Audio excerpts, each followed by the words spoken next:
Bueno, iniciamos este sexto seminario del sexto ciclo de seminarios de igualdad que venimos celebrando desde hace años y quería, en primer lugar, dar las gracias a las personas que se están conectando, que están asistiendo a este seminario y especialmente las gracias también a Rosa Gil.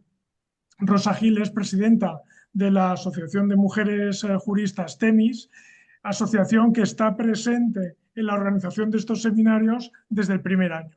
Desde el primer momento que estuvieron ahí apoyando, cuando me puse en contacto con ellas, me dieron referencias muy buenas de la asociación y han sido siempre muy amables, muy altruistas y desde luego una gran ayuda y su aportación, su punto de vista y las sugerencias que han tenido siempre de incorporación de personas expertas que puedan hablar sobre las materias que hemos ido tratando cada año, siempre ha sido de un alto valor.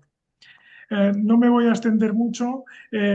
Bueno, Rosa, aparte bueno, de ser presidenta, también tiene experiencia docente en la universidad y es abogada en ejercicio, una muy buena abogada en ejercicio. Y bueno, pues también quería agradecer, que eso es muy importante, al Instituto de las Mujeres por el apoyo que nos dan, el apoyo financiero. Recuerdo siempre que no es que sea una cuestión eh, informal, sino que se hace a través de un proceso de concurrencia competitiva donde se presentan unos proyectos con unos objetivos, con también identificando quién participa y es ahí las entidades que participan. En esta ocasión es la Asociación TEMIS quien coordina este seminario, pero también están presentes sindicatos, otras universidades, otras asociaciones, ¿no? que aparecen en el programa y que nosotros desde la universidad les agradecemos muchísimo porque aportan unos conocimientos y unos puntos de vista que complementan, bueno, no solo complementan, yo creo que es que mejoran muchísimo aquello que desde la academia se pueda aportar. No robo más tiempo a las ponentes y el seminario de hoy es sobre un tema muy interesante, muy actual y el punto de vista que nos darán las ponentes, igual que las aportaciones que nos traerá Rosa, son, y bueno, sin ningún tipo de duda, son muy, muy valiosas. Muchas gracias, Rosa, y cedo la palabra. Muchas gracias, Jorge, por tus cariñosas palabras. Y bueno, vamos a pasar a la acción. Es un honor para la Asociación de Mujeres Juristas TEMIS volver a colaborar de nuevo con estos seminarios en los que estamos integradas y realmente sabéis que colaboramos con vosotros de cualquier manera porque estamos siempre encantadas de hacerlo. Contamos hoy en esta sexta sesión con dos personas de reconocido prestigio, dos mujeres, que bueno, voy a pasar a presentaros y que luego ellas utilizarán su tiempo para contaros los temas sobre los que vamos a hablar.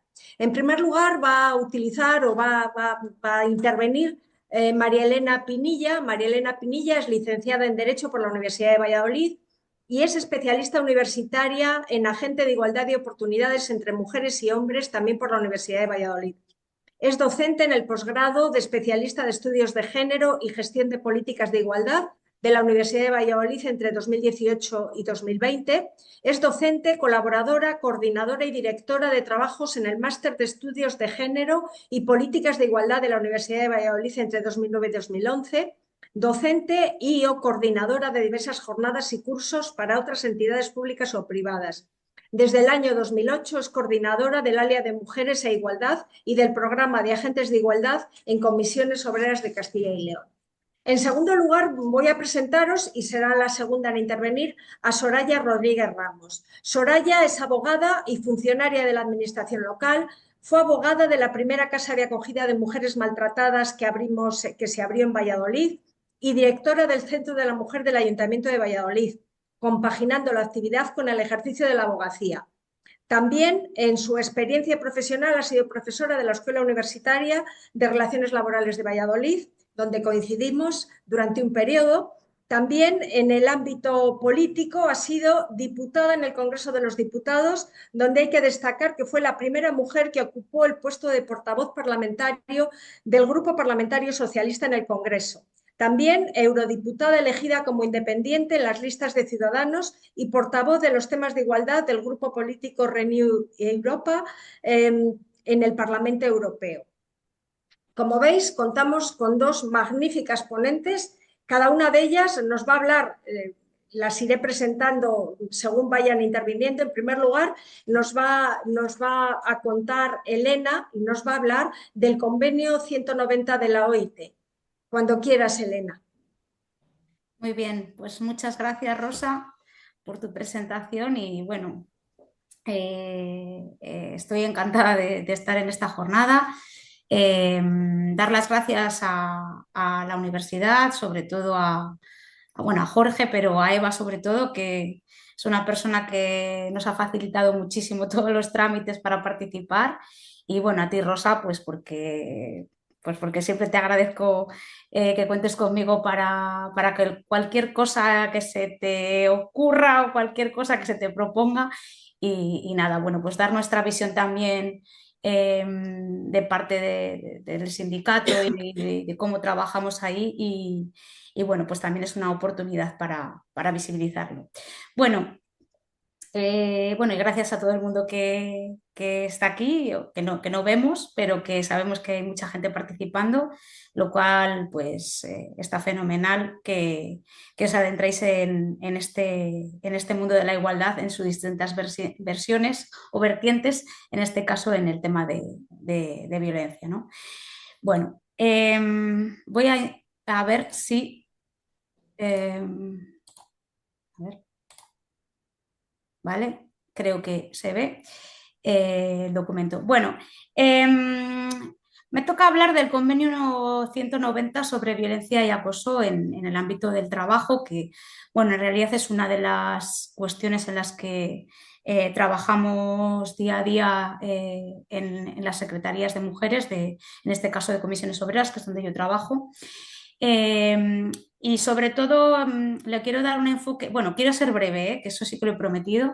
Quiero dar un enfoque también, sobre todo desde el punto de vista laboral, porque el convenio habla sobre cómo plantear esta problemática también de la violencia en el ámbito del trabajo fuera de lo que es el ámbito del trabajo, pero aunque yo voy a hablar de ello, me voy a dedicar más a exponer un poco qué es el convenio 190, de dónde venimos para llegar al convenio 190 y también qué es lo que la legislación española a través de la transposición de directivas o incluso de propia iniciativa en nuestra legislación nacional pues ya tiene recogido respecto de lo que aparece en el convenio. Vale, voy a hablar poquito de la normativa internacional antes del convenio 190, voy a dar unas pinceladas y luego voy a hablar del convenio 190, pero también de la recomendación 206, que es como si dijéramos, reglamenta todo lo que está dispuesto en el artículo 190 y lo desarrolla más ampliamente. Para empezar, bueno, pues decir que a nivel internacional y ya concretamente en Estados Unidos, fueron las primeras investigadoras americanas en el año 74 en la Universidad de Cornell en Estados Unidos, donde definieron por primera vez el acoso sexual como, ahí os lo dejo, conductas masculinas en el trabajo, como comentarios lascivos, discusiones sobre la superioridad del sexo, bromas sexuales, favores sexuales, etc. En Estados Unidos, que se trabajó mucho antes que en otros sitios este concepto, bueno, pues de alguna manera a partir de aquí se va conceptualizando y normatizando el acoso sexual.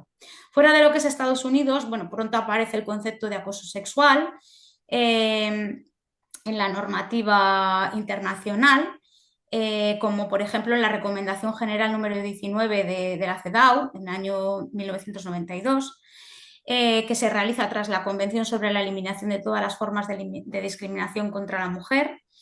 Y ahí se establece que el hostigamiento sexual incluye un comportamiento, perdonad, de tono sexual, tal como contactos físicos, insinuaciones, observaciones de tipo sexual, exhibición de pornografía, exigencias sexuales, verbales o de hecho. Algo que luego, como veremos, se va recogiendo posteriormente.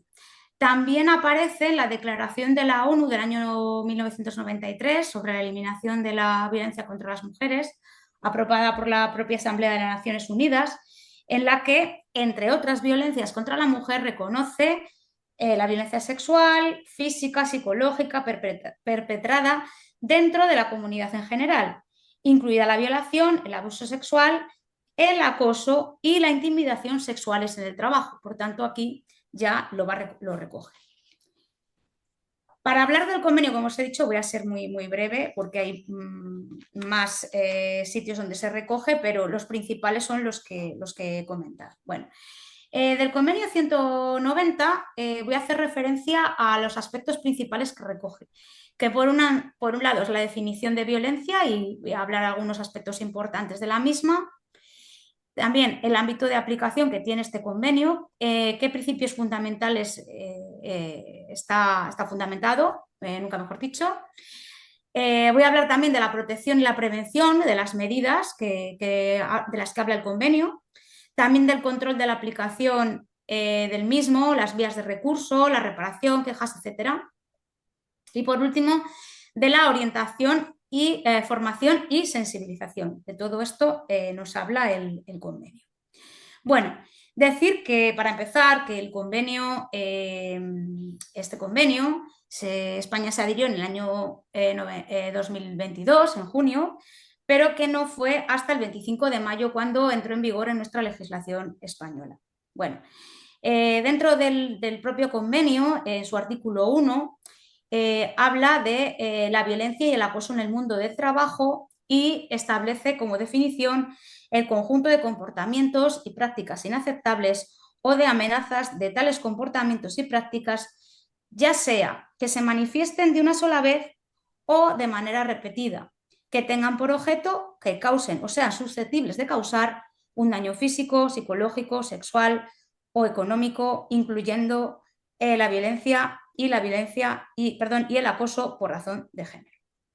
Bueno, decir que el convenio sí que indica que los Estados miembros, a la hora de llevar este convenio a la práctica en cada uno de los países, da un poco la posibilidad de definirlo como concepto único o de separarlo. Ahora vamos a ver cómo en España está recogido.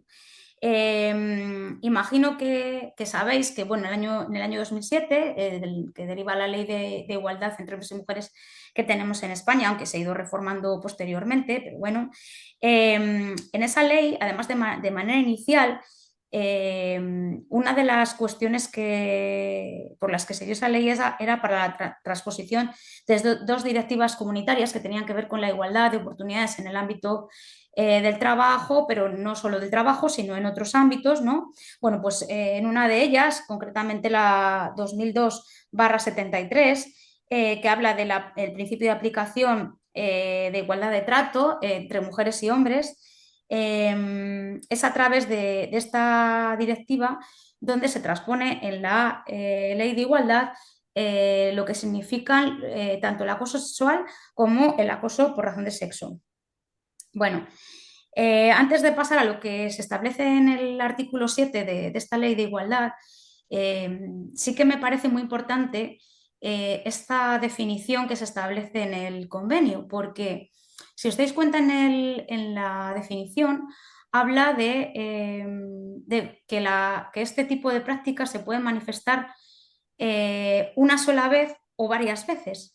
Lo cual simplifica mucho a la hora de entender de qué estamos hablando.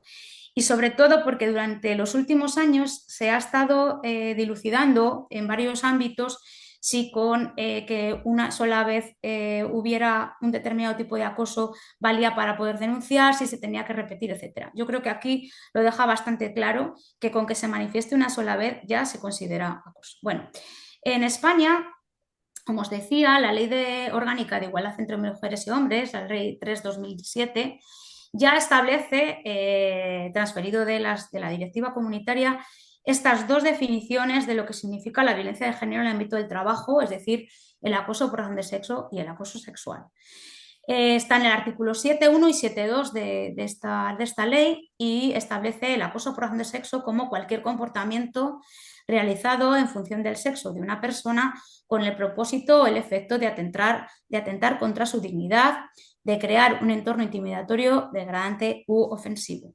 Y el acoso sexual como cualquier comportamiento verbal o físico de naturaleza sexual que tenga el propósito o produzca el efecto de atentar contra la dignidad de una persona, en particular cuando se crea un entorno intimidatorio, degradante u ofensivo. Parecen definiciones similares, pero si os dais cuenta, pues imagino que os habréis dado cuenta, o las que ya estéis trabajando en esto lo sabéis, que la diferencia tiene que ver con el carácter sexual del acoso. Bueno, sin alargarme mucho con este tema, que luego podemos profundizar en cualquiera de las cosas de las que hable a través de las preguntas o de cualquier cosa que queráis matizar, hay establecido como una serie de aspectos importantes de partida respecto de lo que significa el acoso, ¿no? Este convenio, perdón. 1 de cada 3 mujeres en el mundo, sin importar su condición económica, experimentan violencia en su vida. Esto ya lo sabemos, que la violencia de género tiene muy poco que ver con el estatus económico, social, etcétera, etcétera, de las mujeres. Se llama violencia de género cuando se dirige a una persona en razón de su sexo o su género.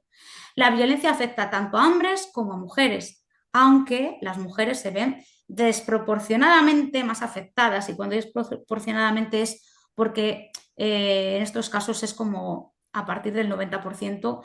También es verdad que depende del tipo de acoso, pero el sexual incluso yo diría que mucho más del 90%.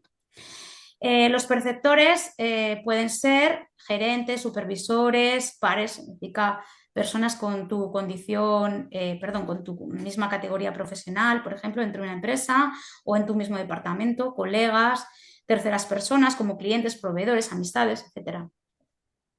Y son mucho más que un abuso físico. Y como ya decía la propia definición, la violencia y el acoso son una variedad de comportamientos y prácticas inaceptables dentro del ámbito del empleo. Bueno, el convenio habla de qué ámbito de aplicación tiene este convenio, y lo que habla es que el convenio sirve para la protección de determinados sectores. Entre ellos, bueno, las personas trabajadoras de las empresas, cualquiera que sea su situación contractual, esta es un poco más general, pero también las personas en formación, incluidas las pasantes y aprendices, así lo dice, personas trabajadoras despedidas, personas en búsqueda de empleo o que se postulan al mismo. Lo vemos muchas veces cuando hablamos de la violencia o del acoso que sufren algunas mujeres cuando van a hacer entrevistas de trabajo, por ejemplo. El convenio también habla de que esta violencia cubre este tipo de violencia cuando ésta se realiza, dice, en el lugar de trabajo, espacios públicos o privados, porque a veces el lugar de trabajo se realiza en espacios públicos, en los lugares donde se paga a las personas trabajadoras, donde descansan o comen, o en las instalaciones sanitarias de aseo, o en los vestuarios, en los desplazamientos, viajes, eventos, actividades sociales o de formación relacionadas con el trabajo, en el marco de las comunicaciones relacionadas con el trabajo, en el alojamiento proporcionado por parte de la persona empleadora, en los trayectos entre el domicilio y el lugar de trabajo. Esto, desgraciadamente, pues lo hemos visto últimamente en muchos casos de los que hemos tenido que llevar dentro de los protocolos que veremos luego de mujeres dentro de las empresas, este tipo de cosas, y que también nos sonarán por casos conocidos, como por ejemplo pasó con el caso de Nevenka, ¿no? Ese acoso que sufrió fuera de lo que era su ámbito de trabajo. Seguidamente vamos a ver los principios fundamentales. Esto es otro de los puntos principales del convenio. Establece 3 principios fundamentales básicos y lo que dice el convenio es que los países miembros, todos ellos que se acojan a este convenio, tienen que dar un enfoque inclusivo de género en la prevención y en la eliminación de esta violencia. Un enfoque que consiste en lo siguiente: en prohibir legalmente la violencia y el acoso, en velar porque las políticas pertinentes aborden esta temática, en adoptar una estrategia integral a fin de aplicar medidas para la prevención y la eliminación de esta violencia. También establecer mecanismos de control de aplicación y seguimiento o fortalecer los ya existentes. También prever sanciones.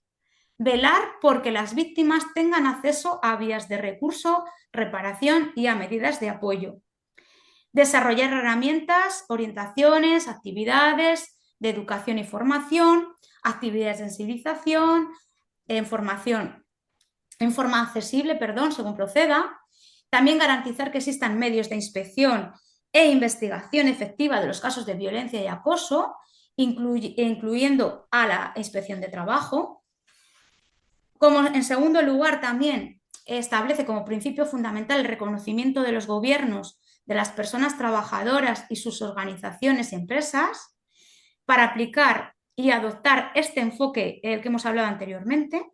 Y por último, uno de sus principios fundamentales es la libertad de asociación y de negociación colectiva.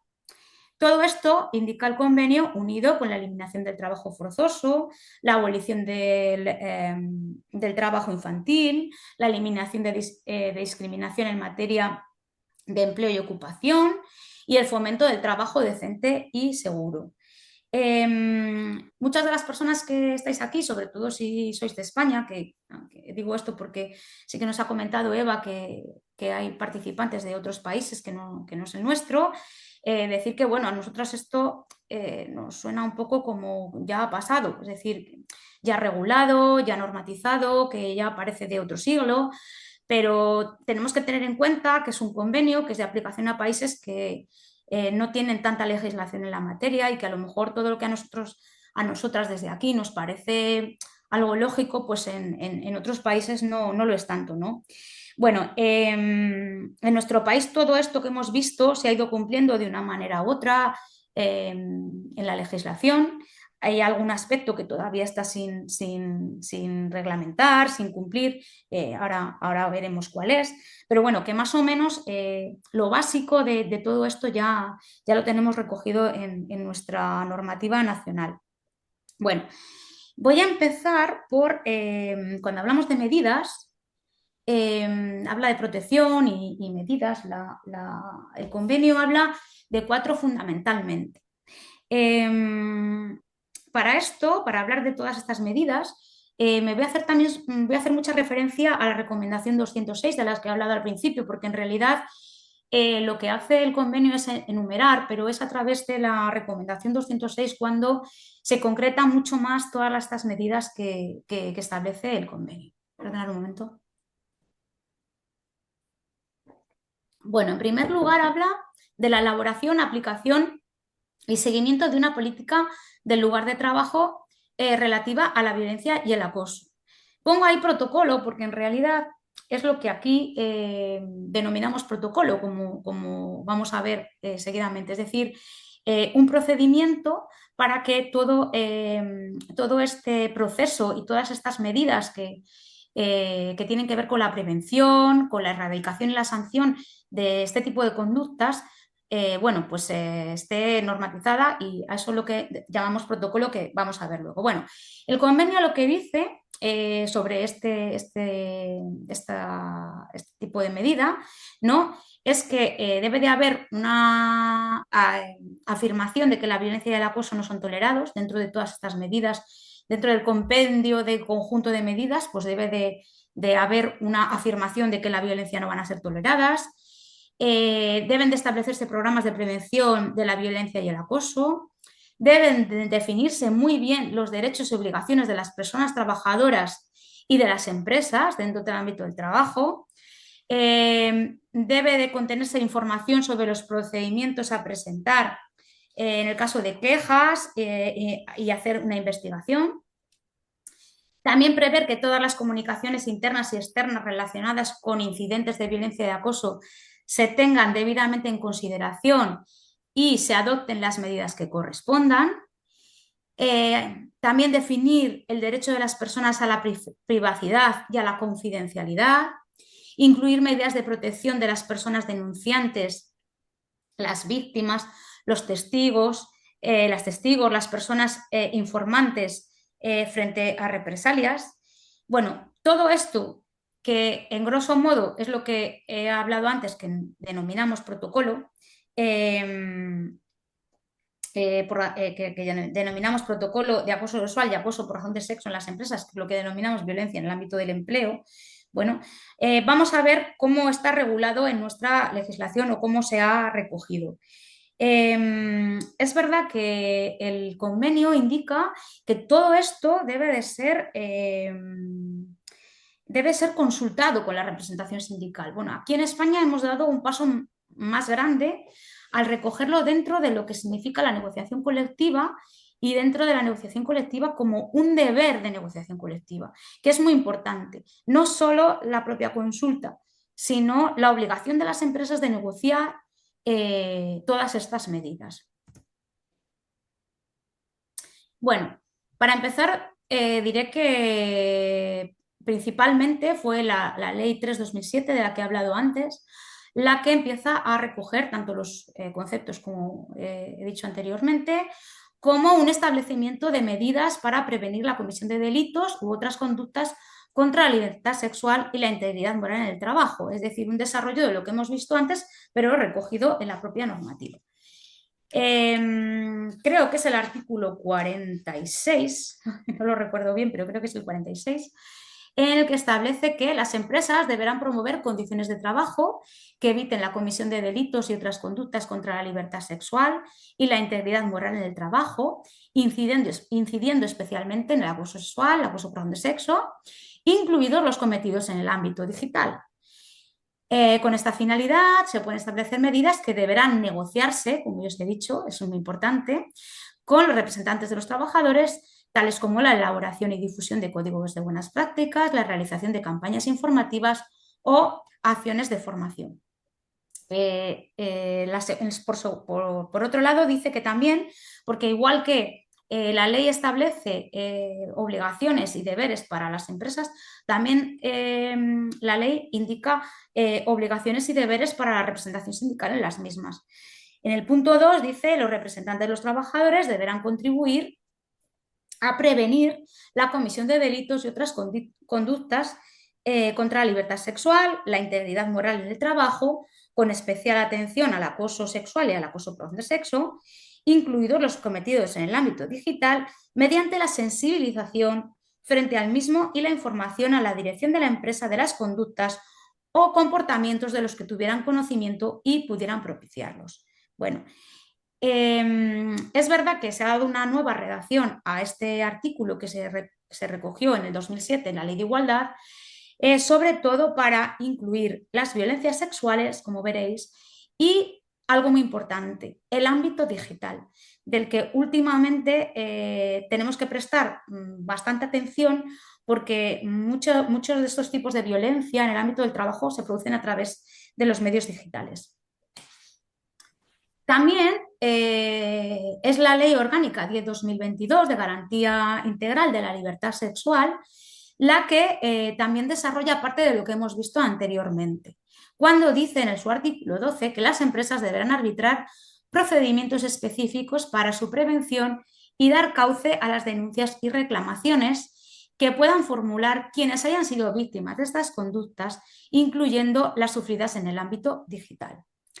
También de las medidas adoptadas con la representación sindical se podrá beneficiar toda la plantilla, cualquiera que sea la contratación temporal. También las personas becarias y las voluntarias, lo que recoge parte de lo que el convenio dice también. Las empresas promoverán la sensibilización y ofrecerán formación para la protección integral contra las violencias sexuales a todo el personal a su servicio. Así dice la Ley de Libertad Sexual, que es verdad que esto tiene que ver un poquito más con lo que significa la formación y sensibilización, que vamos a ver luego, pero bueno, lo he querido dejar aquí para que veamos un poco la globalidad del propio artículo 12 de la Ley de Libertad Sexual y todo lo que implica tanto para las empresas como para la representación sindical. Bueno, también, y respecto de lo que significa el protocolo que os he comentado anteriormente, bueno, el Real Decreto 901/2020, que es el que regula los planes de igualdad y su registro, también habla dentro del mismo de los procedimientos de actuación que deben de llevarse a cabo frente al acoso sexual y el acoso por razón de sexo. Siendo verdad que este Real Decreto que desarrolla la Ley de Igualdad en lo que tiene que ver con los planes de igualdad solo es de aplicación a las empresas que tienen más de 50 personas trabajadoras, sí que es verdad que lo he querido dejar aquí reflejado porque sí que da una cobertura prácticamente total a todo lo que el convenio 190 establece como principios y como medidas. Bueno, lo que dice el Real Decreto es que estos procedimientos deben contemplar una declaración de principios, normalmente es una declaración de la empresa en la que se indica pues, que no va a tolerar este tipo de conductas, es decir, que cumple ya lo que el propio convenio dice. Una definición de los acosos, que es muy importante, definir lo que significan los acosos y sobre todo lo que viene después, la identificación de las conductas que suponen cada tipo de acoso. Eso es fundamental, entendemos fundamental que eso parezca. El cauce a quejas y denuncias, medidas cautelares, medidas reactivas y régimen disciplinario. Las medidas preventivas son muy importantes y las cautelares también, en algunos supuestos en los que los casos son muy graves. Y también dice el Real Decreto que estos procedimientos deben responder a los siguientes principios: prevención y sensibilización, información y accesibilidad a los procedimientos, confidencialidad y respeto a la intimidad de las personas afectadas, presunción de inocencia, prohibición de represalias, diligencia y celeridad del procedimiento. Aunque no lo parezca, esto es un paso muy importante, el convenio ya lo dice, pero tener esto recogido en un protocolo dentro de una empresa facilita muchísimo la resolución del caso. Sobre todo si la empresa lo pone en marcha cuando debe de ponerlo y se establece concretamente qué pasos hay que seguir, poner determinados cauces de resolución de conflictos, establecer unos plazos concretos para cada uno de esos procedimientos, etc. Bueno,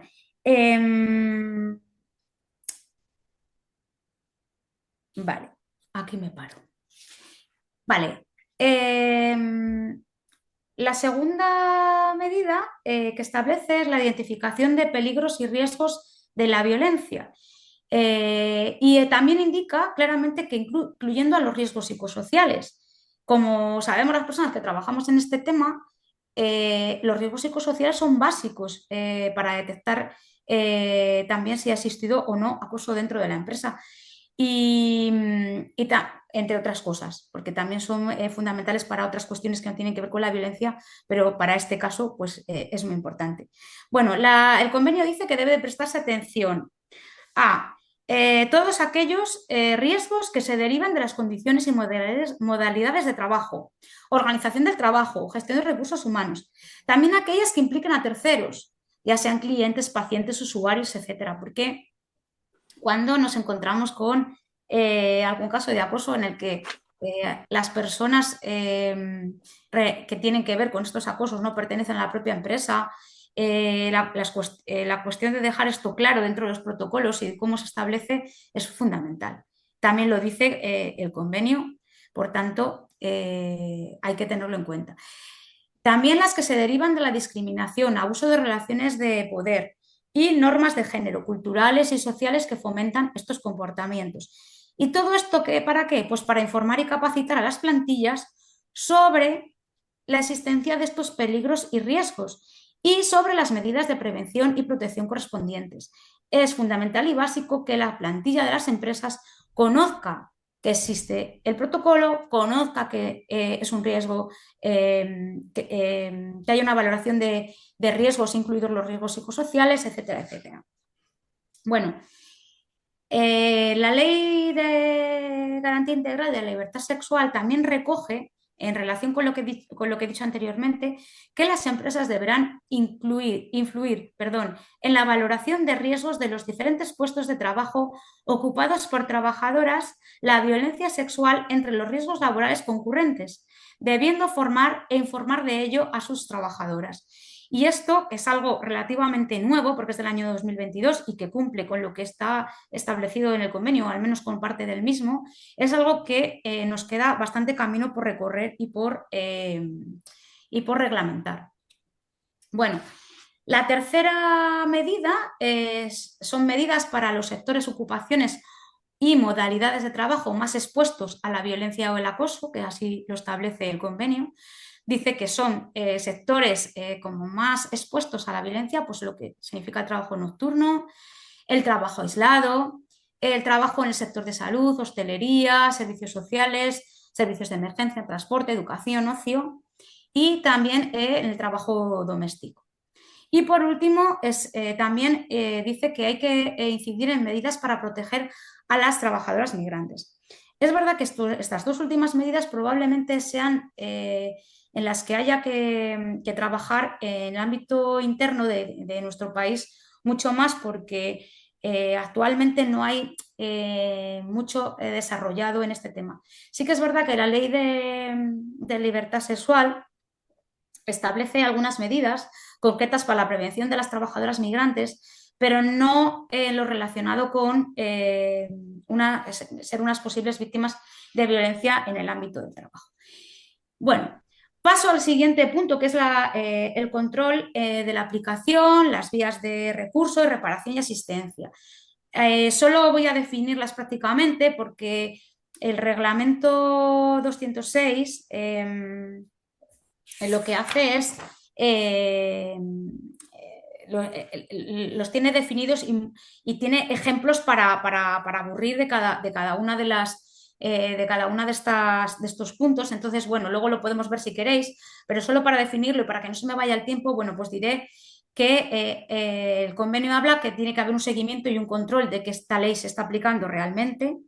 Tiene que haber un acceso fácil a las vías de recurso y reparación apropiadas y eficaces, a mecanismos y procedimientos de notificación y de solución de conflictos que sean seguros, equitativos y eficaces y, entre otros, dispone, por ejemplo, procedimiento de presentación de quejas e investigación si procede, mecanismos de solución de conflictos en el lugar de trabajo, mecanismos de solución de conflictos externos al lugar de trabajo, que existan juzgados y tribunales concretos para esto, medidas de protección de los querellantes, las víctimas, los testigos, los informantes, frente a la victimización y las represalias, medidas de asistencia jurídica, social, médica, administrativa para querellantes y víctimas, entre otras. Aparecen muchas más.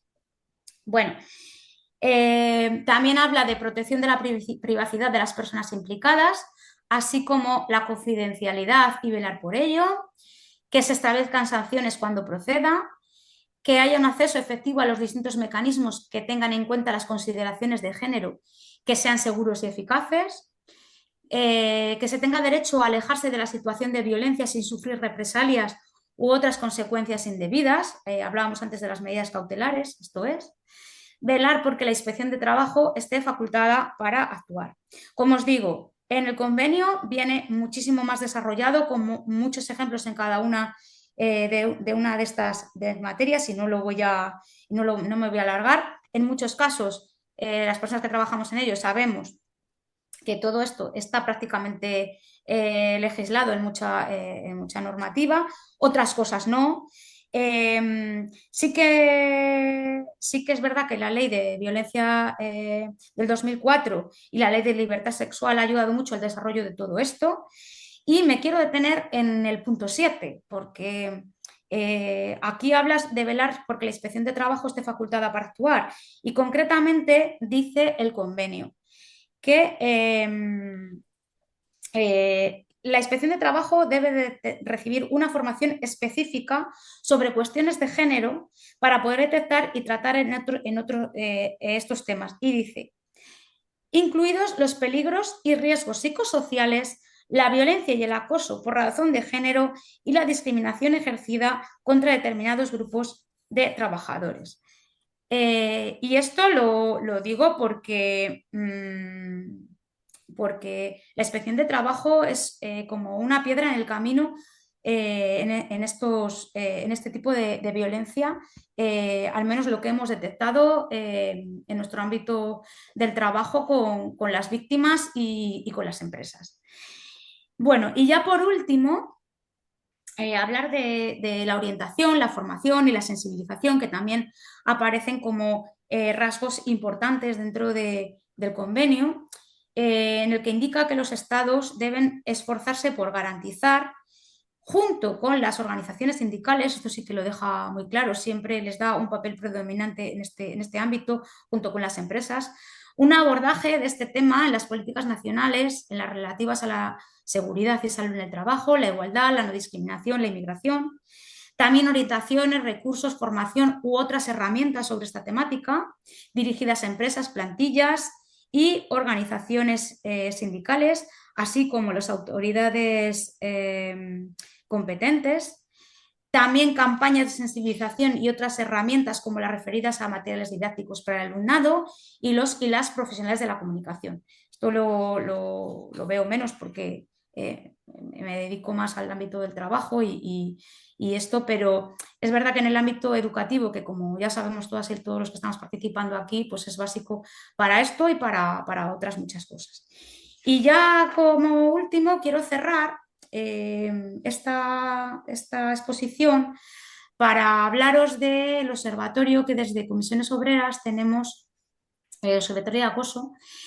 Ahí os dejo el link al que podéis la página web, perdón, a que podéis acceder a este observatorio que, perdonad, que desde nuestro punto de vista es el, vamos, nuestro punto de vista es el primero que se hace en España en este ámbito, que os animo a que lo visitéis, que está fenomenal, tiene recogida desde legislación, materiales educativos, perdón, materiales de sensibilización, formativos, incluso tiene un sistema para poder hacer directamente denuncias y quejas de acoso dentro de las empresas que nos hace llegar.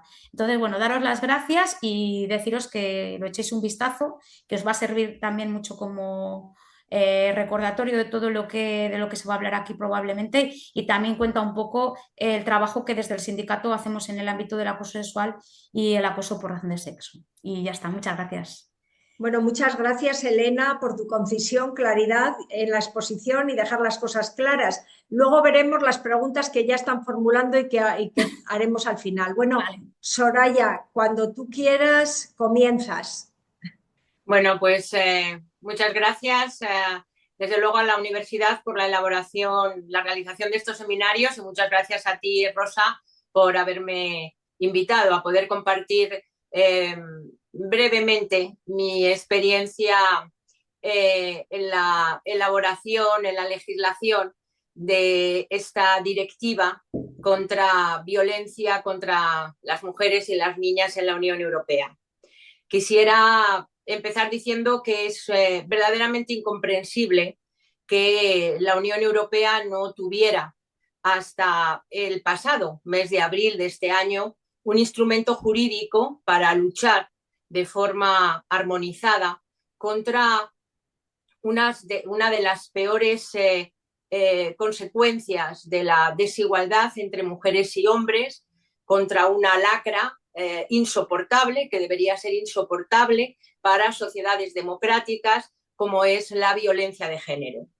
Lamentablemente, como no hemos tenido un instrumento jurídico, una directiva hasta este momento, la Unión Europea no cuenta con datos armonizados, desagregados y homologables que nos puedan dar una cifra sobre la situación de violencia que sufren las mujeres y las niñas en territorio de la Unión. Sin embargo, aun careciendo de estos datos, tenemos algunos datos que nos ofrece el Instituto de Derechos Fundamentales de la Unión Europea, el FRA, que nos dan cifras escalofriantes, realmente terribles. Una de cada 10 mujeres en la Unión Europea ha sufrido alguna vez en su vida un acto de agresión, de acoso sexual. 1 de cada 5 ha sufrido una violación y se estima que unas 50 mujeres a la semana son asesinadas víctimas de violencia de género.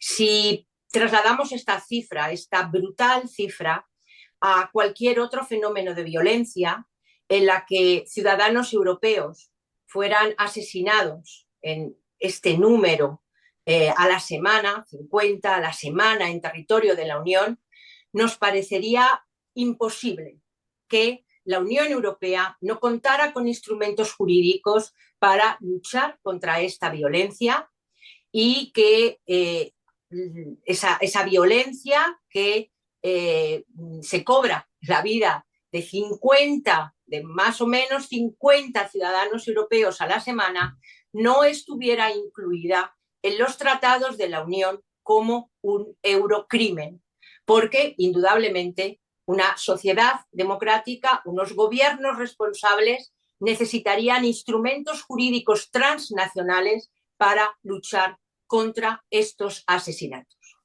Bueno, esta es la situación. Hasta este momento, como las víctimas eran mujeres, no existía este instrumento jurídico. Creo que la gravedad de la situación requería un reglamento. El reglamento europeo, como sabéis, es de aplicación inmediata en todos los estados, no necesita ningún tipo de transposición a su legislación nacional, pero no hemos conseguido un reglamento, tenemos una directiva. El Parlamento Europeo llevaba desde el año 2003 pidiendo a la Comisión Europea y al Consejo que se necesitaba una directiva o un reglamento para luchar contra la violencia. Solo es hasta el pasado 8 de marzo del 2022 cuando la Comisión Europea presentó su borrador. El Parlamento Europeo recibió con satisfacción, puesto que llevaba desde el 2003 pidiendo esta directiva. Pero en la misma medida de satisfacción por la presentación de la propuesta de la Comisión, teníamos una enorme preocupación. Y esa preocupación venía fundamentalmente centrada en que éramos conscientes de que no teníamos una base jurídica sólida para hacer una legislación, una directiva que fuera suficientemente eficaz para poder constituir un cambio en las legislaciones nacionales. Y me explico inmediatamente. Nosotros queríamos una directiva que nos ayudara a prevenir la violencia contra las mujeres. Una directiva que nos ayudara a proteger más a las mujeres. Una directiva que tuviera realmente unas consecuencias claras en el enjuiciamiento de los delitos y, por lo tanto, en la lucha contra la impunidad de los agresores y de los asesinos. Y también, indudablemente, una directiva amplia que abordara unos mínimos de asistencia a las víctimas y también que tuviera efectos en la sensibilización y en la educación en todo el territorio de la Unión. Sabíamos perfectamente que para abordar sobre todo los temas de protección, de enjuiciamiento, necesitábamos una base jurídica sólida. Y por eso habíamos pedido a la Comisión y concretamente a la presidenta von der Leyen que modificara el artículo 83 para incluir en la lista de ciberdelitos, de delitos europeos, la violencia de género. Porque esa base jurídica es realmente la que nos permite, nos permite poder establecer normas de enjuiciamiento, tocar legislaciones penales, tocar legislaciones de procedimiento penal. ¿Qué os voy a decir? Evidentemente no lo conseguimos. La presidenta no presentó la propuesta de modificación del artículo 83 del Tratado Fundacional de la Unión para incluir la violencia de género como eurocrimen y, desde luego, en el Consejo, en el que se necesitaba unanimidad, hubiera sido imposible tenerla, porque no solamente en el Consejo hay gobiernos que no están, digamos, en una disposición política favorable para poder hacer esa reforma, sino que hay gobiernos que son claramente militantes del negacionismo de la violencia de género y de adoptar políticas que de forma específica protejan a las mujeres y a las niñas dentro de sus países y, por lo tanto, dentro del ámbito de la Unión. Por lo tanto, satisfacción por la presentación, enorme preocupación, porque sabíamos que lo que venía por delante, que era negociar con la Comisión las mejoras que queríamos plantear desde el Parlamento y, sobre todo, negociar con el Consejo, con los 27 gobiernos de los 27 Estados miembros, iba a ser un camino muy, muy duro. Os tengo que decir, no obstante, que nunca imaginamos tanto. La propuesta de la Comisión era una buena propuesta. Indudablemente recogía muchísimas de las pretensiones, reclamaciones y peticiones que el Parlamento Europeo había venido realizando desde el 2003, 2009, 2014. No obstante, claramente era una propuesta mucho menos ambiciosa de lo que el Parlamento quería. Por lo tanto, el Parlamento planteó enmiendas que superaban la ambición de la Comisión, aun sabiendo, como sabíamos, que el escollo, el mayor problema, estaba en la negociación con el Consejo. La propuesta de la Comisión establecía que necesitábamos definiciones armonizadas de violencia de género y violencia doméstica en el ámbito de la Unión Europea. Necesitábamos estas definiciones y necesitamos estas definiciones armonizadas porque necesitamos datos. Y para hacer una buena recogida de datos en los 27 estados necesitamos tener bases comunes sobre lo que hacerlo. Solamente indicar que no solamente es que tenemos definiciones dispares en lo que es violencia de género, violencia contra las mujeres en países como Letonia, República Checa, España, por supuesto, que es uno de los países más avanzados en la lucha contra la violencia de género, pero con países como Italia. Por lo tanto, esta era un elemento importantísimo de una piedra fundamental de la directiva. La propuesta de la Comisión establecía recoger como delitos de violencia de género y delitos de violencia doméstica todas aquellas conductas que ya están tipificadas en los códigos penales de los 27 Estados miembros. Y además introducía 6 delitos nuevos. 6 delitos nuevos han sido lo que se han quedado, porque ahí ha habido mucha discusión, pero finalmente se han quedado 6 delitos nuevos que, 5 delitos nuevos. La Comisión establecía la violación, cosa que no hemos conseguido. Explicaré ahora cuál ha sido un poco el proceso para que finalmente no esté en el texto, la mutilación genital femenina, y establecía la ciberviolencia. Esto es muy importante, esto sí se ha mantenido en el texto final y es muy importante porque es el primer instrumento jurídico a nivel internacional que regula la violencia en línea, la ciberviolencia como tal, y por lo tanto establece también mecanismos para luchar contra ella y para la protección de las víctimas. En la ciberviolencia se establece como delito el compartir imágenes íntimas no consensuadas, se establece el ciberacoso y se establece el ciberacecho. Y se introduce también como delito el delito de odio o la incitación a la violencia. El Parlamento Europeo planteó más delitos que eran necesarios que se recogieran en esta directiva. Citaré, había algunos más, pero para la brevedad con la que tengo que asumir la intervención, citaré el aborto. A nosotros nos parecía que el prohibir un aborto legal y seguro a las mujeres es claramente una de las manifestaciones más brutales de violencia contra ellas. Indudablemente no fue posible ni de lejos en las negociaciones con el Consejo que el aborto estuviera presente. La propuesta y finalmente elementos que se han consolidado, no con la, digamos, con la rotundidad y desde luego a veces con la amplitud y ambición que planteábamos desde el Parlamento Europeo. Sí que recoge la actual directiva esta visión holística de protección de las víctimas. A las víctimas hay que protegerlas antes, prevención. Hay que protegerlas una vez que se produce la denuncia. Hay que protegerlas en el proceso para evitar una doble victimización. Y hay que dotarlas luego de una asistencia integral necesaria. En el ámbito de la protección, la directiva establece el derecho de garantizar el acceso a la justicia y, por lo tanto, el acceso a que las víctimas puedan denunciar. Denunciar no solo ellas, sino que puedan también denunciar terceras personas y que puedan denunciar profesionales que, a través precisamente del ejercicio de su profesión, han detectado esta violencia. El concepto de víctima también se amplía.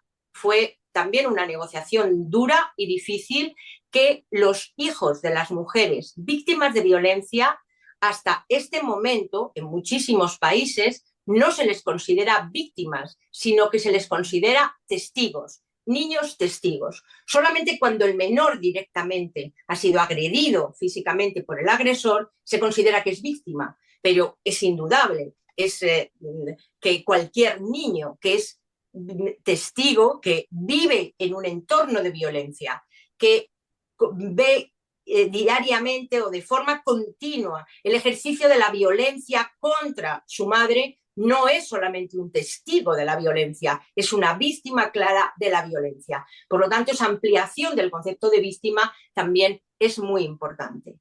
Otro elemento que fue también difícil y objeto de negociación fue la necesidad de que los profesionales que intervienen en el proceso, desde que se produce, desde el proceso de asistencia, del proceso de denuncia, tengan una formación específica. Y este ha sido un gran caballo de batalla también con el Consejo, porque el Consejo entendía, cuando digo el Consejo me estoy refiriendo a los gobiernos de los Estados miembros, que se sientan en una mesa, forman el Consejo y van allí a negociar con nosotros, con el Parlamento y con la Comisión. Entendían que hablar de formación específica en materia de violencia de jueces y tribunales era un planteamiento de intromisión en el ámbito de la independencia judicial. Finalmente, la directiva sí recoge la necesidad de esta formación específica de trabajadores que trabajan en el tema de la salud, de trabajadores de los juzgados y también de jueces y fiscales. Siempre ello, en el caso de jueces y fiscales, remitido a los órganos, al propio órgano de organización interna que cada país tenga para organizar su poder judicial. En el caso de España sería a través del Consejo General del Poder Judicial. Pero esto, que me parece de suma importancia, también fue un elemento de muchísima discusión. Una pretensión que el Parlamento Europeo, que las negociadoras del Parlamento llevamos en la mesa de negociación hasta el final, fue la necesidad de que en todos los países de la Unión Europea existan órganos especializados en violencia de género, al estilo, al modo en el que existe en España. Claro, para las españolas era algo muy evidente poder defender esto, pero indudablemente esto no está en la directiva, porque había una oposición enorme por parte de los Estados miembros, pero sí que se avanzó en el sentido de que se establece una clara coordinación entre las distintas instancias judiciales a la hora de que no se puedan adoptar decisiones sobre guardia y custodia de los menores en procesos de separación o divorcio sin tener en cuenta y, por lo tanto, se establece el necesario acceso a la información en juzgados penales donde se estén viendo denuncias o procesos por agresiones, por violencia de género o violencia doméstica. Por lo tanto, esto sí que lo contempla la directiva y a la hora de trasladarlo a las legislaciones nacionales, para muchísimos países, no va a ser para el caso de España, va a ser un avance muy importante. Por otra parte, la directiva reconoce, por ejemplo, una situación en la que ahí yo trabajé de forma muy específica, porque en España nos ha costado mucho, pero lo hemos conseguido, el reconocimiento de los niños huérfanos de violencia de género. Como sabéis, bueno, en España este reconocimiento ya le tienen, esto les hace que tengan derecho a ayudas por parte del Estado y ese reconocimiento de víctimas, pero en muchos países de la Unión Europea esta figura está lejísimo. Claro, como contemplar que un hijo víctima porque, sin madre porque ha sido asesinada por su padre que está en prisión, no pueda tener ese reconocimiento de víctima. Eso está en la directiva.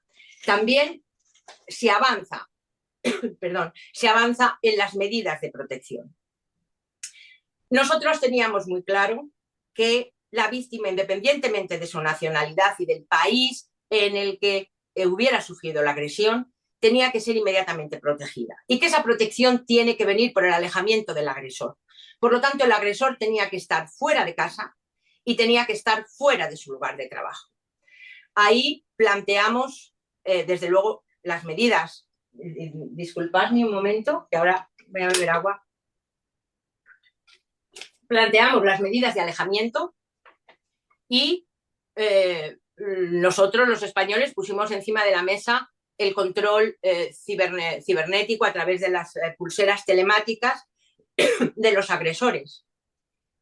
No solamente planteamos su existencia, porque había algunos gobiernos o algunos que nos decían, bueno, esto cuando esté perfeccionado, no, ya lo están, sino también su eficacia, porque es evidente que para el cumplimiento de las medidas de alejamiento y desde luego para la protección de la integridad física de la víctima son fundamentales. Sin embargo, medidas como esta, disculpadme, sin embargo, medidas como esta han quedado bastante diluidas. Perdonad. No sé.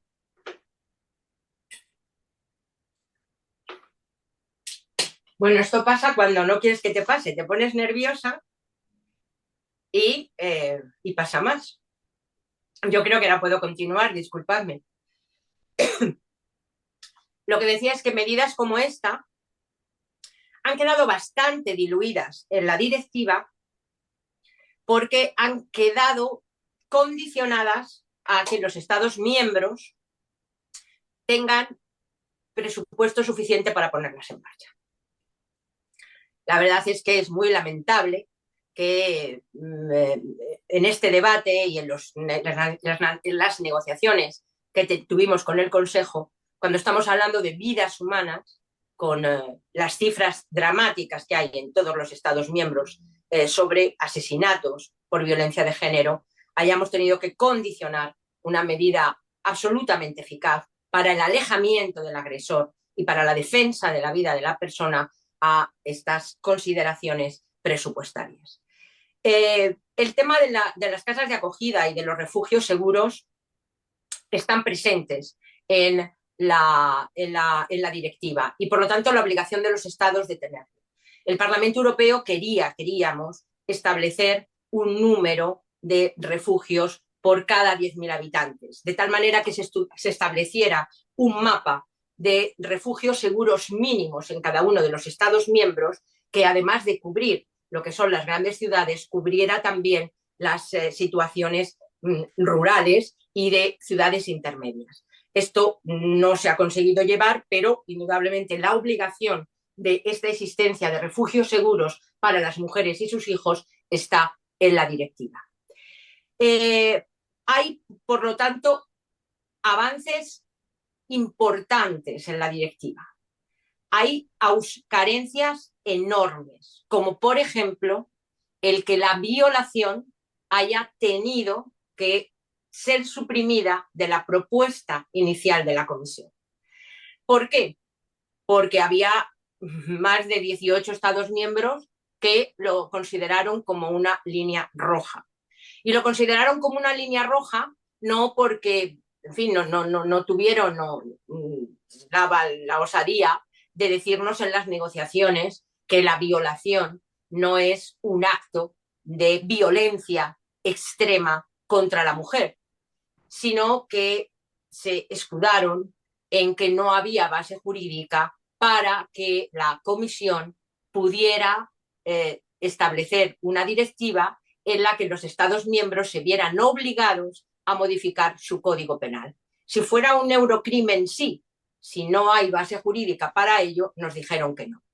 La realidad es que eso, que para 18 estados, de los que realmente nos lo esperábamos, porque los estados que no han ratificado la Convención de Estambul, como Hungría o Bulgaria, República Checa, Eslovaquia, pues esperábamos que nos iban a decir que no, pero nunca lo esperamos, por ejemplo, de países como Francia y Alemania, que fueron absolutamente claves para que la violación hoy no esté en esta directiva contra la violencia contra mujeres y niñas. Tanto Alemania como Francia alegaron motivos jurídicos, pero está claro que es una cuestión política, porque había muchos estados, desde luego como España, como Grecia, como Chipre, como Italia, por ejemplo, que estaban absolutamente de acuerdo en introducir la violación como uno de los delitos más execrables de violencia de género contra las mujeres y las niñas. La violación estaba definida en la directiva conforme a la definición del Convenio de Estambul, y es que es todo acto sexual sin consentimiento. El tema es que estos estados que se han opuesto no han modificado y han ratificado la Convención de Estambul, porque esto lo han ratificado, no han modificado sus códigos penales para ser acordes con una definición de violación conforme al consentimiento. Y por lo tanto no aceptaban en ningún caso que hubiera esta definición en una directiva europea que no era conforme a sus códigos penales. Luego nos decían por los pasillos que ellos iban a reformar sus códigos penales, pero que no podía estar en la directiva. Es evidente que aun habiendo una base jurídica débil, la base jurídica de la directiva es la explotación sexual y los ciberdelitos. Es decir, bueno, en base a una interpretación de explotación sexual es evidente que cualquier prevalencia de una situación de poder frente a la vulnerabilidad de una víctima o un aprovechamiento de un acto sexual de un tercero, por cualquier razón, es evidente que cabía la violación. Para nosotros fue una decisión durísima, para el Parlamento, cuando me refiero a nosotras, todas las negociadoras del Parlamento éramos mujeres, eso también hay que decirlo, no había ni un solo negociador de ningún grupo político, como si esto solamente fuera un problema de las mujeres y no de una sociedad democrática. Para nosotros fue durísimo renunciar a que en esta primera directiva, no estuviera la violación, pero al final era una negociación entre tres instituciones, Parlamento, Consejo y Comisión, y teníamos que encontrar puntos de acuerdo o una decisión de romper la negociación. Decidimos, es decir, no podía estar como delitos, y planteamos introducir en la prevención, en las campañas de sensibilización, un nuevo artículo. Un artículo que es el artículo 36 bis. No sé ahora en la parte consolidada si habrá quedado, porque como luego se consolidan, pero este artículo era el artículo 36 bis, en el que se establece la obligación que tienen todos los Estados miembros de hacer campañas de sensibilización para la prevención de las agresiones sexuales y de la violación. Y en esas campañas de sensibilización el artículo establece claramente que la violación es sexo sin consentimiento y que el consentimiento se debe dar de forma libre, que el consentimiento se debe dar dentro de una relación de respeto y bajo el principio de libre autodeterminación por parte de todas las partes que intervienen y desde luego de la mujer. Es la definición de la Convención de Estambul colocada no en el capítulo 2 de los delitos, sino en el capítulo de la prevención. ¿Es un paso adelante? Bueno, indudablemente aquellos países miembros que tienen que hacer frente a las reformas de sus códigos penales conforme a la Convención de Estambul que han suscrito, es, vamos, bastante difícil e incomprensible que hagan una reforma del delito de violación diferente a las campañas de prevención que tienen que hacer en sus países para prevenir la violencia sexual contra las mujeres, estableciendo claramente que violación es todo acto sexual sin consentimiento. Bueno, yo creo que me voy del tiempo porque si no, no hay preguntas. Simplemente diré que la negociación fue muy dura, dejamos muchas cosas en el tintero, pero teníamos la responsabilidad en el final de la legislatura pasada, en la que yo fui eurodiputada, de aprobar esta directiva o dejarla otra vez en el limbo para que fuera un nuevo intento, como en el 2003, en el 2009, en el 2014, sabiendo que posiblemente la próxima Comisión y el próximo Consejo Europeo no iba a ser mucho más favorable a una directiva más ambiciosa. En parte yo creo que hicimos bien, que hemos hecho bien en tener la directiva, porque solamente os diré que en este nuevo colegio de comisarios, cuando le haya, que von der Leyen está ahora conformándolo, no hay una comisión específica de igualdad. Antes había una comisaria de igualdad, era Dalli, y ahora hay una comisión donde han metido la igualdad junto con las catástrofes naturales y las emergencias. Creo que es toda una exposición de motivos políticos de cómo van a ir un poco las cosas en una comisión donde desaparece la cartera de igualdad como específica, donde por primera vez va a haber comisarios previsiblemente de partidos de extrema derecha, que son claramente negacionistas de la violencia de género, y por lo tanto creo que hemos hecho bien en aprobar una directiva, en tener esta directiva. Hay una revisión obligatoria a los 5 años, por lo tanto, para avanzar, y ahora hay 2 elementos de responsabilidad muy importantes. Las de los gobiernos de los Estados miembros, que tienen que transponer esta directiva a sus legislaciones nacionales. A países como España no le va a afectar, porque estamos incluso más allá de lo que establece esta directiva, con leyes nacionales sobre violencia que también se establecen en las directivas, tener planes nacionales de lucha contra la violencia, pero en otros países va a ser un salto enorme si se hace y se hace bien.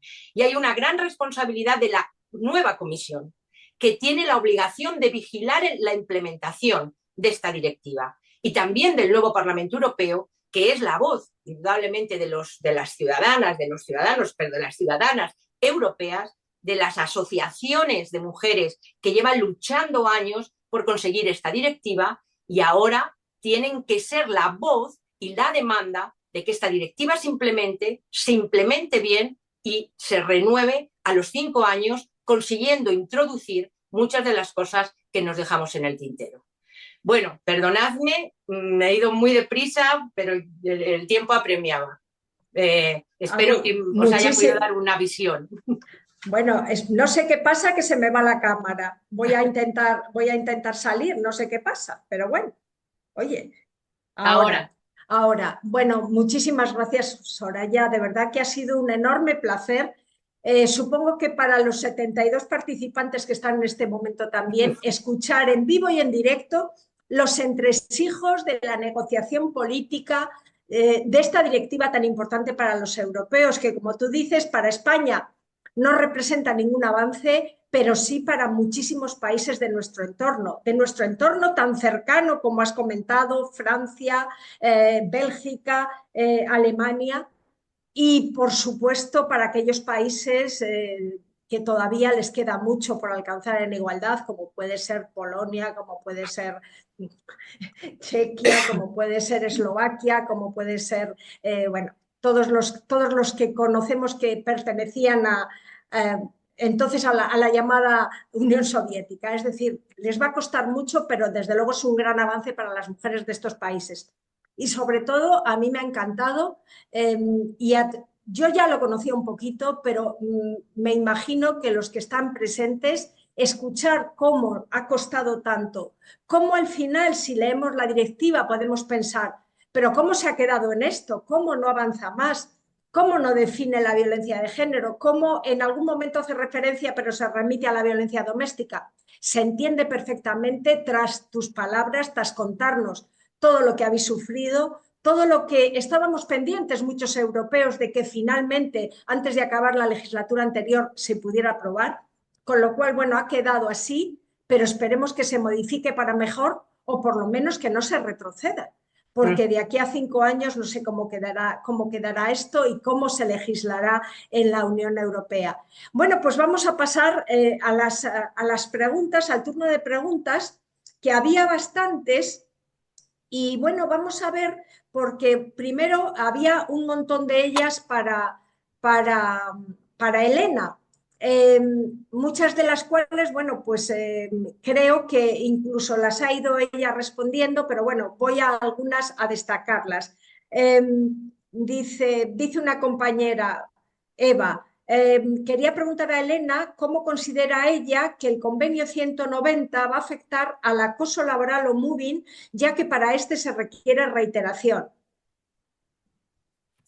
Ya, bueno, a ver, sí que he estado viendo un poco las preguntas que Sí, han hecho, pero claro, es que estamos hablando de la violencia de género en el ámbito del trabajo. Es decir, no estamos hablando de moving, estamos claro. hablando del acoso sexual y del acoso por razón de sexo, no de lo que llamamos moving en general, porque eso no tiene perspectiva de género, no es violencia de género en el ámbito del trabajo.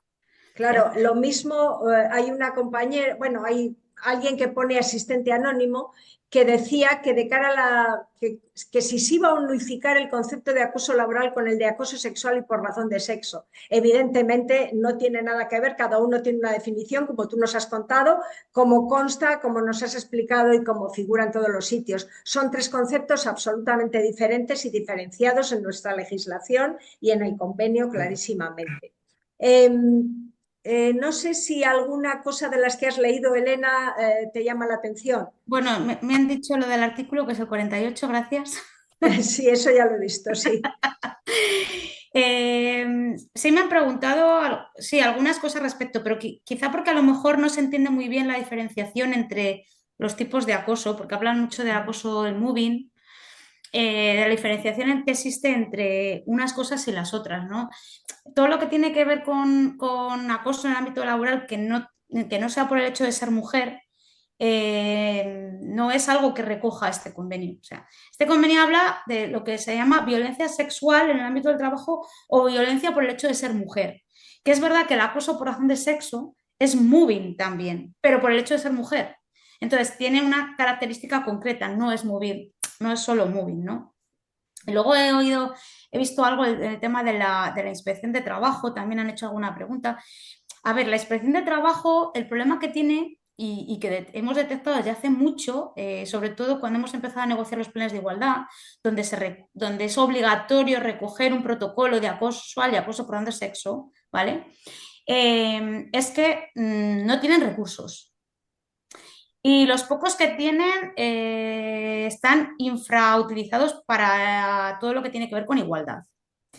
El tema de acoso en el trabajo, el acoso sexual, el acoso por razón de sexo, aunque es verdad que la Inspección de Trabajo tiene sus propias campañas obligatorias por la ley de igualdad en los temas de acoso, es verdad que estas o no se llevan a cabo o se llevan a cabo no porque no porque la inspección vaya allí a cumplir con las medidas que tiene en ese ámbito, sino porque ha habido un caso concreto.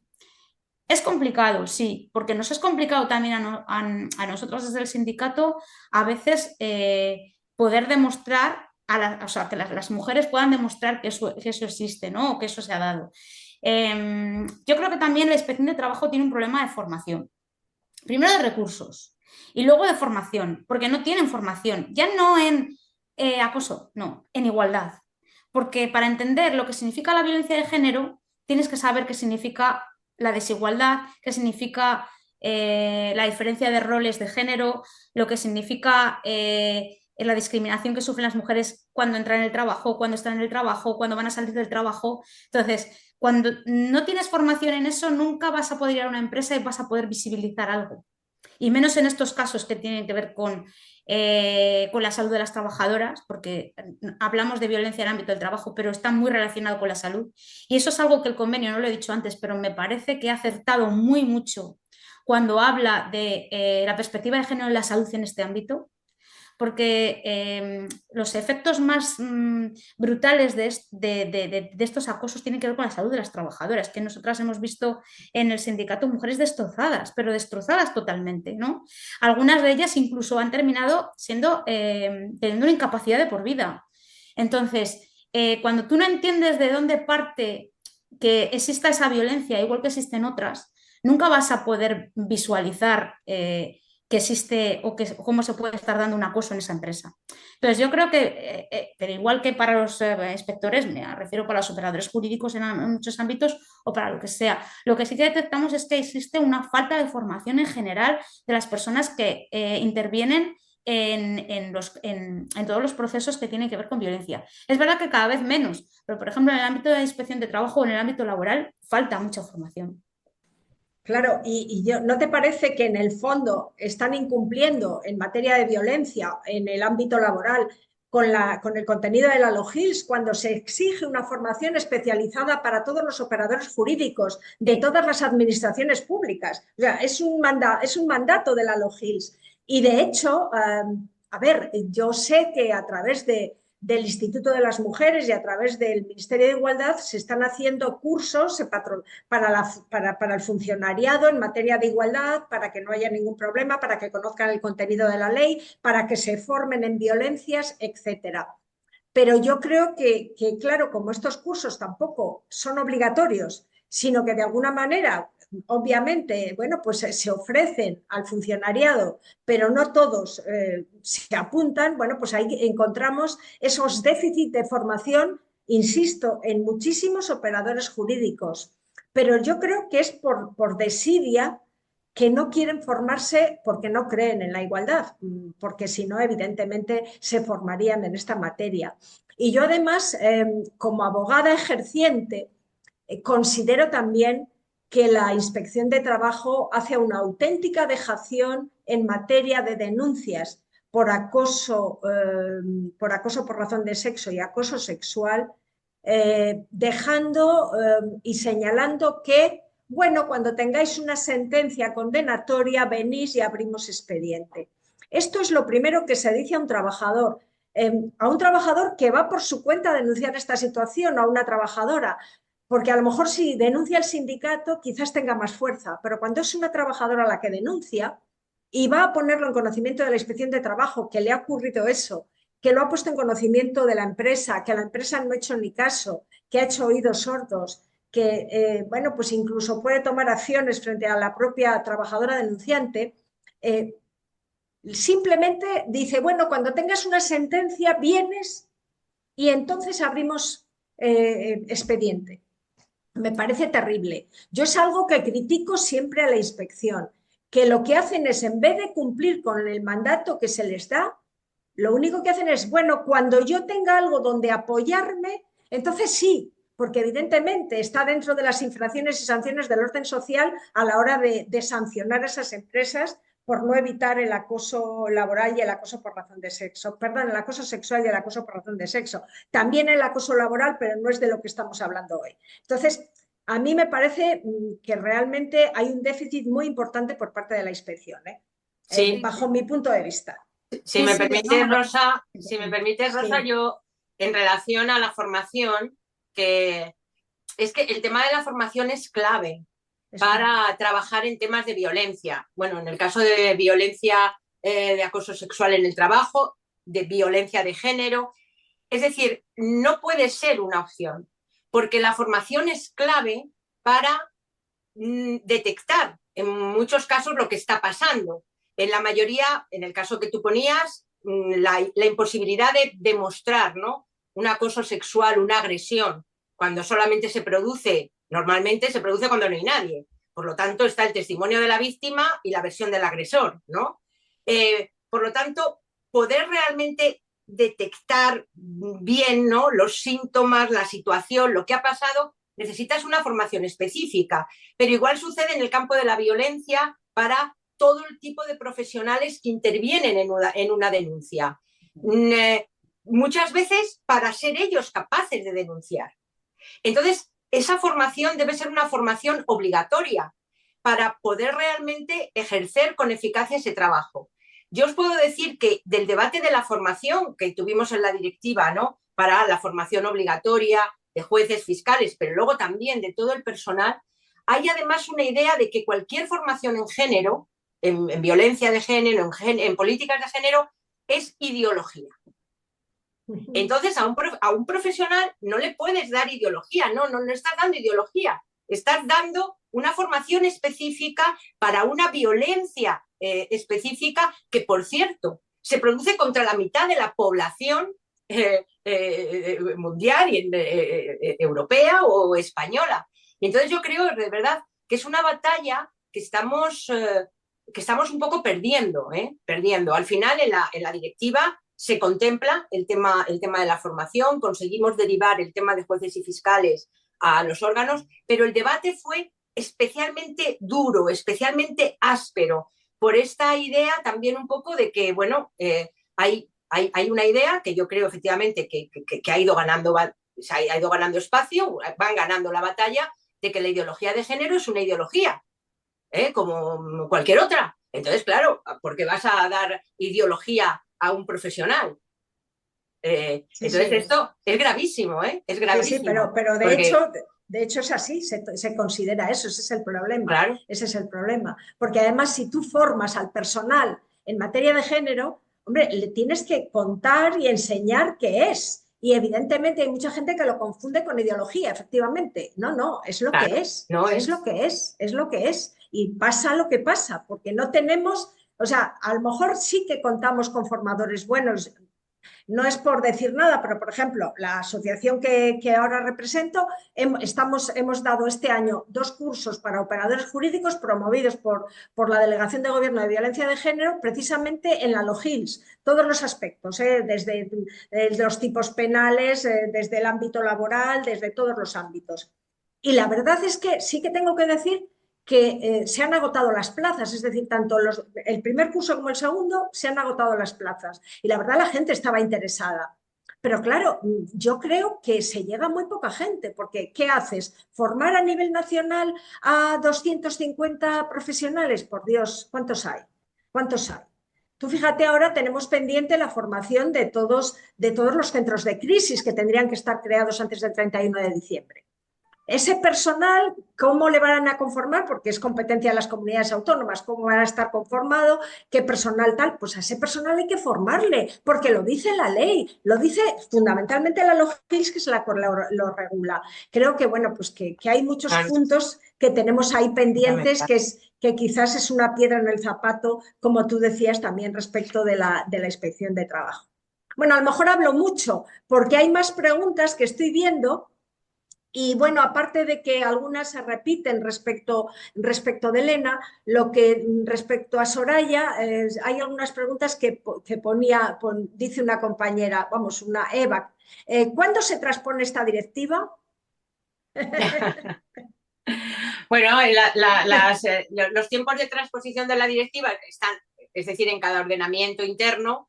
En el caso de España, es lo que o sea, realmente la directiva se puede transponer mañana, quiero decir, en un Consejo de Ministros, porque realmente esta directiva no aporta nada que hoy que tenemos en la legislación nacional española, en la Ley Integral contra la Violencia de Género, en las leyes contra la violencia de género que han desarrollado comunidades autónomas, no nos aporta nada nuevo.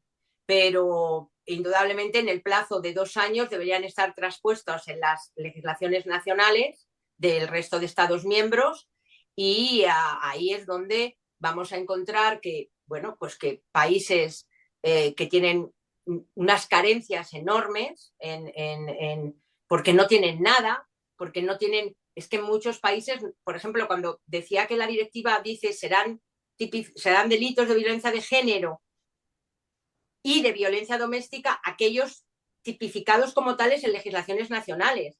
Hay legislaciones que tienen la violencia doméstica y hay otras que tienes realmente, o sea, no tienes el tipo, tienes que ir a determinadas agravantes del delito de violencia para ver qué es violencia doméstica. Es decir, algunas legislaciones de Estados miembros van a tener que empezar por introducir el delito de violencia de género, que no existe, o el delito de violencia doméstica.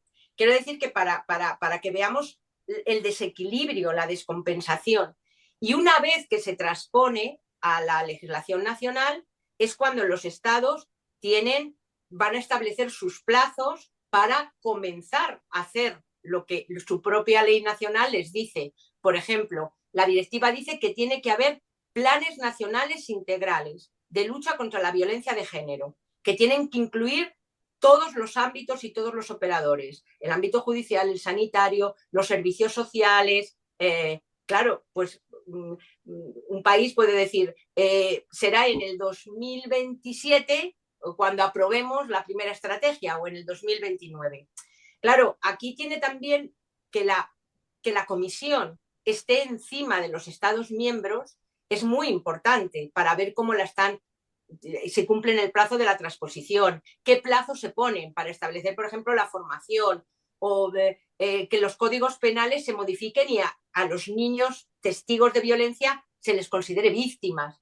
Pero qué irresponsabilidad por parte de la Comisión, por parte de verdad de Ursula von der Leyen, que hizo hace 5 años, en su discurso de investidura, ¿no? Cuando la votamos allí, hizo de la igualdad del género un elemento crucial de sus políticas. Y hoy presenta una comisión donde ha desaparecido la Comisión de Igualdad. No hay un ministerio, para que nos entendamos, de igualdad como le había antes. ¿Qué tiene que ver los problemas de las mujeres de Europa con las emergencias o con las catástrofes naturales?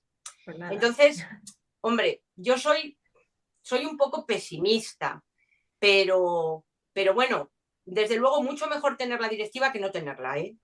Porque muchísimas asociaciones de mujeres que recuerdo, por ejemplo, ahora las mujeres polacas, hay un tejido asociativo que han luchado contra las leyes que prohíben el aborto, han ido a la cárcel por ello. Esas mujeres van a poder salir a la calle, se van a poder sentar con sus gobiernos y les van a poder decir qué hay de la transposición de la directiva. O sea que mucho mejor que la haya. El camino no va a ser fácil, pero bueno, hay puertas de esperanza y oportunidades importantes en estos 5 años.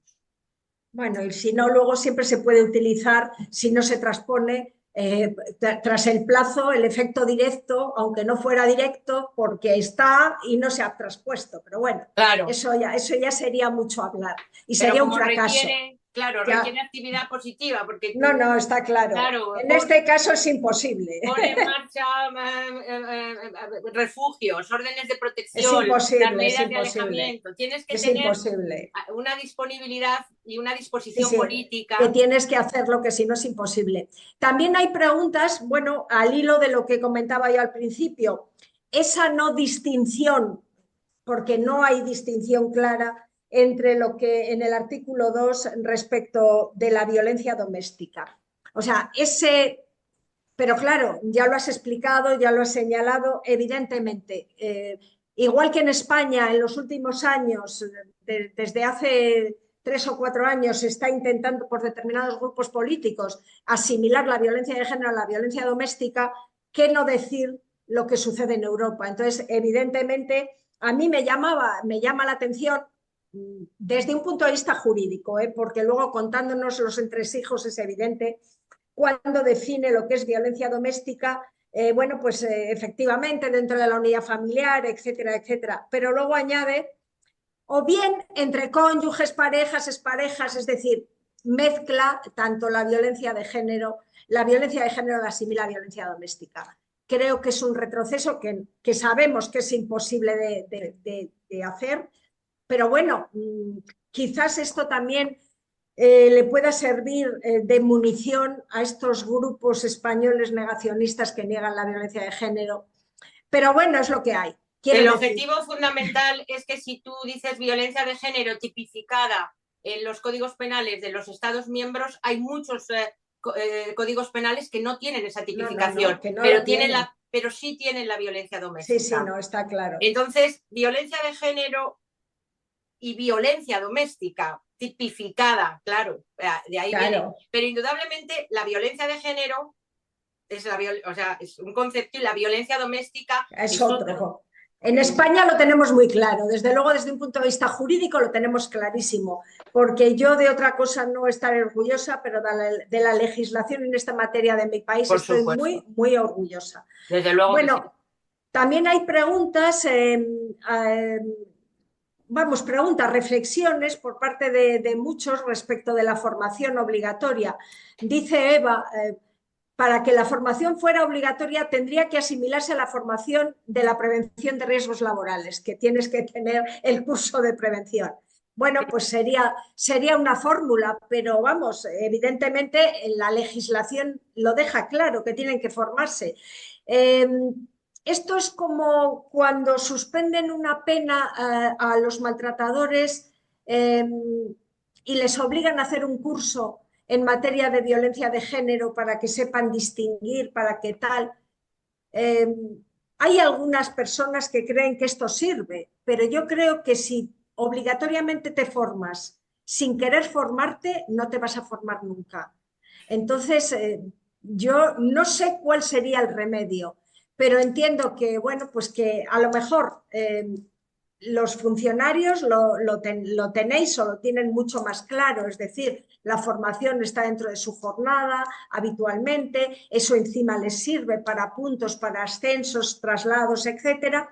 Pero claro, el resto pues lo tenemos un poco complicado, pero yo entiendo que es como todo, piano, piano, y con el tiempo, la verdad es que hay épocas en las que nunca pensamos que íbamos a tener esta legislación o que de alguna manera habíamos avanzado tanto en esta materia. Gracias a la lucha de muchas mujeres que llevamos muchos años luchando por la igualdad, y bueno, yo creo que todo se puede conseguir.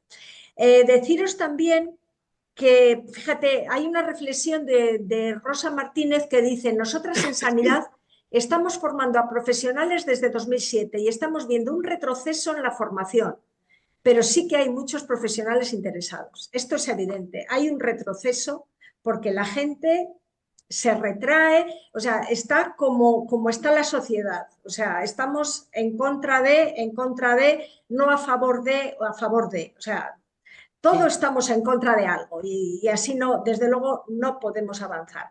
Entonces, voy a decir una cosa, Rosa. Sí.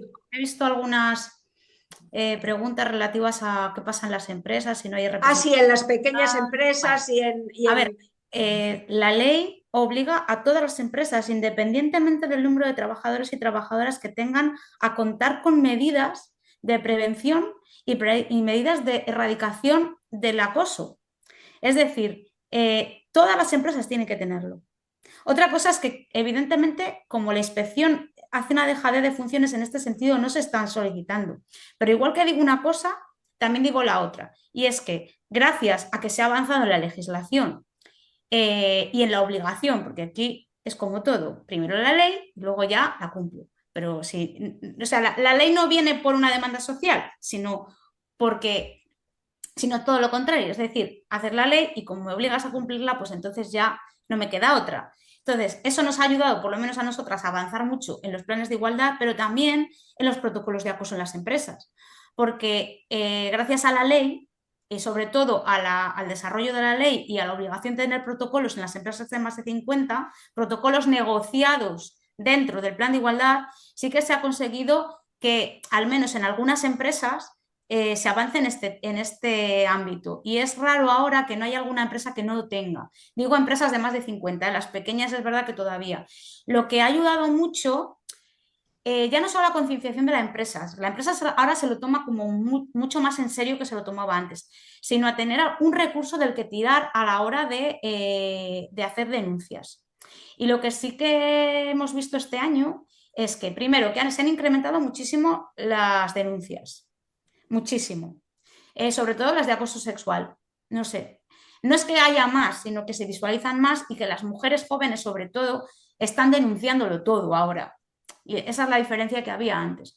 Y luego lo que sí que hemos notado también es que sí que se están aplicando los protocolos en las empresas. Muchas veces no como nos gustaría y otras veces sí, porque a diferencia de otros años, yo, por lo menos en mi experiencia, sí que he visto que este año sí se está sancionando. Dentro de las empresas a trabajadores incluso ha habido despidos y que incluso las administraciones públicas se lo están tomando más en serio de lo que se lo estaban tomando. Entonces, sí que ha ayudado, y eso tengo que decirlo, igual que digo lo otro, a que las empresas se conciencien. Y luego, había una pregunta que me ha hecho mucha gracia, que es como cuando nos preguntan en las empresas el tema de los planes de igualdad para las empresas que están feminizadas, ¿hace falta? Pues sí, hace falta. Y para las empresas que están masculinizadas, pues también hace falta.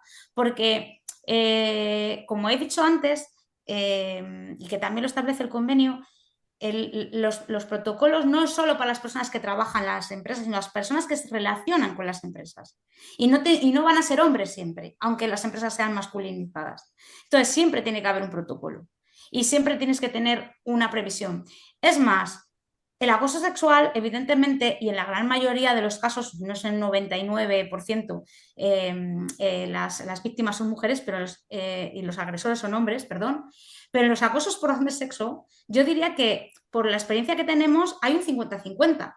Es decir, que hay un 50% de mujeres que acosan por razón de sexo.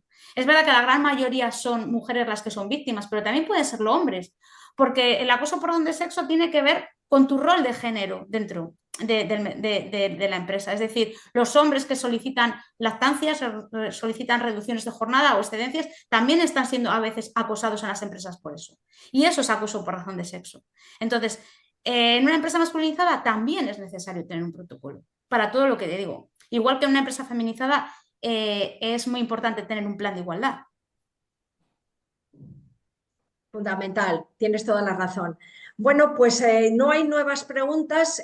Yo veo que la gente, todavía tenemos 64 participantes, es que hay muchas gracias a los que estáis todavía. Y me gusta una reflexión que hace Eva al final de casi todo. Dice, la verdad es que yo estoy muy preocupada últimamente con todo lo que está pasando, con Pelicot en Francia, Errejón, futbolistas, etcétera, etcétera. Creo que estamos en un momento donde esa formación en prevención de las violencias sexuales es vital y también de que la gran mayoría de los hombres realicen una reflexión colectiva sobre esto. Me parece muy acertada esta reflexión. Evidentemente estamos en un momento terrible en esta materia y no solo de personajes conocidos que saltan, bueno, salvo el tema de la pobre de Pelicot, que eso es una situación terrible, pero lo que sí que tenemos que tener en cuenta es que yo os puedo decir desde mi experiencia como abogada integrada en un turno de agresiones sexuales que cada día tenemos más víctimas, cada día tenemos más víctimas. Y es más, que a mí también me ha llamado la atención, también nos están llamando para denunciar agresiones sexuales en la empresa, perdón, acosos sexuales en la empresa. Y vamos a la comisaría, presentamos la denuncia, porque yo creo que como no son incompatibles la vía laboral y la vía penal en absoluto, creo que es muy importante que las trabajadoras tomen conciencia de esta situación y que denuncien esas situaciones. Por eso digo que yo cada día lo estoy viendo con mayor frecuencia porque, bueno, pues como profesional que me dedico a ello, pues nos llaman de la comisaría para atender, insisto, cada vez a más víctimas, desgraciadamente muchas de ellas menores, y también víctimas, como digo, de acoso sexual. Lo que hasta hace muy poquito en el ámbito penal era muy extraño que se denunciara. Muy extraño. Pues nada, yo ya casi llegamos a la hora que nos habían dado. Hay más preguntas todavía, pero yo creo que, bueno, nos dice, desde el Instituto de las Mujeres nos dicen, hola, en relación con los protocolos de prevención y actuación frente al acoso sexual y el acoso por razón de sexo y otras conductas contrarias a la libertad sexual, el Instituto de las Mujeres dispone de un manual de referencia para su elaboración. Incluye 2 modelos de protocolo, uno para empresas que elaboran su plan de igualdad y otro para las empresas más pequeñas. Está disponible en la web www.igualdadenlaempresa.es. Me parece muy interesante, gracias a la persona del Instituto de las Mujeres que nos facilita esta información, que realmente es muy interesante. Sí, sí. Yo creo que el resto nos dan las gracias y bueno, pues la verdad es que muchísimas gracias a todos y todas los que habéis estado detrás durante estas casi 2 horas. Reconozco que ha sido una mala hora, pero yo he estado, a mí me ha encantado, realmente me ha parecido muy interesante. Un lujo contar con estas dos ponentes que hemos tenido, tanto Elena como Soraya, y un lujo que hayamos podido enterarnos de una serie de entresijos políticos tan interesantes que de otro modo no tendríamos conocimiento salvo leer el texto de la directiva tal y como ha quedado. De verdad, muchísimas gracias a las dos. Ha sido un lujo para nosotras contar con vosotras. Y bueno, muchas gracias a todos los que habéis estado detrás. Bueno, y hasta la vez siguiente. Muchísimas gracias. Muchas gracias. Adiós, hasta luego. Ha sido un placer. Chao.